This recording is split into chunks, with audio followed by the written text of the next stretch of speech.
चला एका पिच बद्दल बोलूया, ज्याचं प्रोडक्ट आहे सिलेक्टिव्ह सेक्युलरिझम, ज्याच्या फाउंडर आहेत नमिता अर्थात I am out Thapar. Shark tank fame Namita Thapar यांचा एक इंटरव्ह्यू आला ज्याच्यात त्या म्हणतायत संस्कारी आय हाय हाय सभ्य संस्कारी पक गई हूं मैं ये वर्ड सुन के.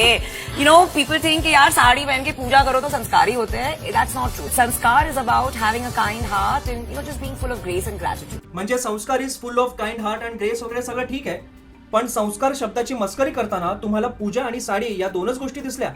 मग ते काही आठवड्यांपूर्वी नमाजचे फायदे सांगणारा जो व्हिडिओ होता त्याच्यामध्ये तुम्हाला संस्कार दिसत नाही वाटतं. Do you know the health benefits of namaz? And it's truly incredible. Number one, it's a full body exercise. एका विशिष्ट समाजासाठी नमाज हा संस्कारासारखंच काम करतो ना. पण तुमचं बरोबर आहे हो. तुम्हाला माहिती आहे हिंदूंची मस्करी केली की तो रस्त्यावरती उतरणार नाही, पण नमाजाची मस्करी केली तर एक विशिष्ट समाज रस्त्यावरती उतरेल आणि आपली गोची होईल. बरं, नमिता मॅडम एवढ्यावरतीच थांबत नाही. त्यांनी अजून एक व्हिडिओ पोस्ट केला ज्याच्यामध्ये त्या म्हणतायत are in religion is for respect specially for women. मुझे सिखाया गया है R for religion means R for respect, and this is how you respect, especially to women. मला नमिता मॅडमना सांगायचंय हे जे नाशिकचं TCSचं उदाहरण आहे ना ते ताजं आहे. बरं, अमरावतीचं तर त्याहून ताजं आहे. गेल्या वर्षी बंगालमध्ये जे संदेश खालीमध्ये झालं तेही तुम्हाला आठवत असेल, कारण तुम्ही पॉलिटिकली अवेअर आहात ना.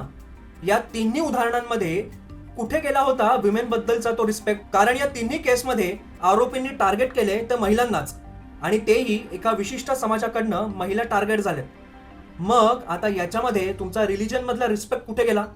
बरं, एका विशिष्ट समुदायाने हिंदू धर्माला कधीच रिस्पेक्ट दिली नाहीये. इतिहासातली उदाहरणं काढून बघा किंवा आत्ताची पण.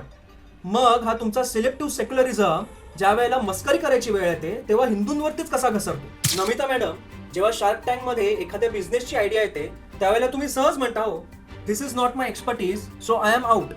पण धर्माबद्दल तुमची एक्सपर्टीज आहे का? तर माझं तुम्हाला असं म्हणणं आहे की ज्यामध्ये आपली एक्सपर्टीज नाही ना त्याच्यामधनं आउट होणं हे कधीही चांगलं. कसं आहे, तुम्हाला पण नवीन नवीन व्हिडिओज टाकावे लागणार नाहीत आणि ट्रोलर्स पण तुमच्यापासून लांब राहतील, जेणेकरून दोघांचाही फायदा होईल.